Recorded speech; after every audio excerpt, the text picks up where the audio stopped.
આણંદમાં નકલી ખાતર કૌભાંડ ઝડપાયું। આણંદ તાલુકાના વડોદ ગામ પાસે એસઓજી પોલીસના દરોડા દરમિયાન નકલી ખાતર મળી આવ્યું। એસઓજી દ્વારા આણંદ કૃષિ વિભાગને જાણ કરાઈ। કૃષિ વિભાગ દ્વારા ખાતરનું પરીક્ષણ કરાયું। રિપોર્ટમાં સ્થળ ઉપરથી મળી આવેલા ખાતર બનાવટી અને ભેળસેળયુક્ત હોવાનો ખુલાસો। પોલીસે 3454 નકલી ખાતરની બેગો જપ્ત કરી છે। ટ્રક અને મશીનરી સહિત ₹18 લાખથી વધુનો મુદ્દામાલ જપ્ત કરવામાં આવ્યો છે। ખેડૂતોને સસ્તા ભાવે ખાતર વેચી છેતરપિંડી થતી હોવાનું સામે આવ્યું છે। પોલીસે સ્થળ ઉપરથી ભાવનગરના રઘુવીર મનસુખ સોલંકીની ધરપકડ કરી છે। મુખ્ય આરોપી સહિત સંડોવાયેલા શખ્સોની શોધખોળ શરૂ કરવામાં આવી છે। હાલ સુધીના પોલીસ ઇન્ટ્રોગેશન દરમિયાન રઘુવીરભાઈ મનસુખભાઈ સોલંકી છે એમને સૌ પ્રથમવાર જ આ પ્રકારનું ઉત્પાદન કરતા હોવાની હકીકત જણાવેલ છે। તેનો જે કાચો માલ છે મટીરિયલ મોકલી એવા મોહિત સુરેશભાઈ રાણા છે એમને આ જે રો મટીરિયલ છે જે બોરસદના વતી છે એમને મોકલેલું છે અને આ પ્રોડક્શન તૈયાર થઈ જાય ત્યાર પછી મધ્યપ્રદેશના કરેલી ગામમાં આ પ્રોડક્શન જે છે એ આપવાની હોવાની હકીકત હાલ સુધીની તપાસ દરમિયાન જણાવેલ છે। રઘુવીરભાઈ સાથે સંકળાયેલા છે કે એમની સાથે અન્ય કોઈ પણ ઇસમ છે?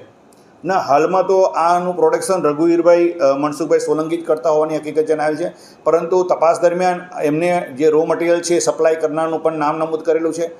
પ્રોડક્શન થઈ ગયા પછી આ મુદ્દામાલ કોને કોને આપવાના હતા તે બાબતે પણ તપાસ દરમિયાન હકીકત જણાવેલ છે। આ તમામ ઇસમોના વિરુદ્ધમાં આવશ્યક ચીજવસ્તુ ધારા અધિનિયમ હેઠળ કાયદેસરની કાર્યવાહી હાથ ધરવામાં આવેલ છે।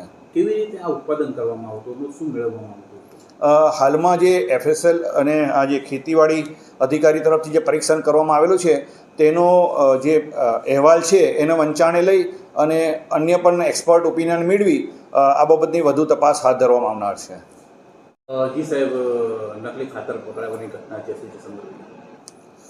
અમદાવાદ રેન્જના પોલીસ મહાનિરીક્ષક શ્રી રાઘવેન્દ્ર વત્સ સાહેબ તથા પોલીસ અધિક્ષક શ્રી જસાણી સાહેબે આણંદ જિલ્લાના તમામ અધિકારીઓને પોતપોતાની હદ વિસ્તારમાં કોઈપણ ગેરકાયદેસર પ્રવૃત્તિ કરતા હોય, મિક્સ કોઈ વસ્તુનું વેચાણ કરતા હોય તો તેવા તત્વોના વિરુદ્ધમાં, અસામાયિક તત્વોના વિરુદ્ધમાં કાયદેસરની કાર્યવાહી કરવા સૂચના આપેલી। જે અનુસંધાને આણંદ જિલ્લા એસઓજીના પીઆઈ BM માળી તથા તેમના સ્ટાફના માણસો આ બાબતે વર્કઆઉટ હાથ ધરેલ। તારીખ 20/4/2026ના રોજ એસઓજીમાં ફરજ બજાવતા હેડ કોન્સ્ટેબલ પ્રકાશભાઈ તથા પોલીસ કોન્સ્ટેબલ મનોજકુમારને બાતમી મળેલ કે વાસદ પોલીસ સ્ટેશનની હદમાં આવેલ વડોદ ગામના વડોદ નાપાડ રોડ ઉપર બળિયાદેવ મંદિર પાસે આવેલ તમાકુની ખરીમાં રઘુવીરભાઈ મનસુખભાઈ સોલંકી રાસાયણિક ખાતર છે જે બનાવટી બનાવી અને ઉત્પાદન કરતા હોવાની હકીકત મળેલ। જે આધારે રેડ કરતાં તેમના આ જે ગોડાઉનમાંથી પ્લાસ્ટિકની અલગ અલગ માર્કાની બેગો તથા ટ્રક MH40CL 5527 નંબરની મળી આવેલી અને કુલ બેગો 3454 હતી।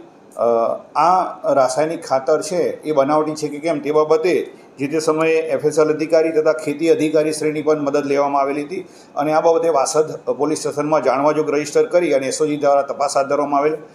આ જે રાસાયણિક ખાતર છે તેનું ગાંધીનગર ખાતેની બાયો ફર્ટિલાઇઝર અને organic fertiliser quality control laboratory દ્વારા પરીક્ષણ કરાવતા આ રાસાયણિક ખાતર છે એ મિક્સ અને બનાવટી હોવાની હકીકત ધ્યાન પર આવતા આ બાબતે પાર્થિવ પટેલ ફર્ટિલાઇઝર ઇન્સ્પેક્ટર ખેતી અધિકારી આણંદ નાઓએ આરોપી રઘુવીરભાઈ મનસુખભાઈ સોલંકીના વિરુદ્ધમાં વાસદ પોલીસ સ્ટેશનમાં આવશ્યક ચીજ વસ્તુ ધારા અધિનિયમ હેઠળનો ગુનો રજીસ્ટર કરવામાં આવેલો છે।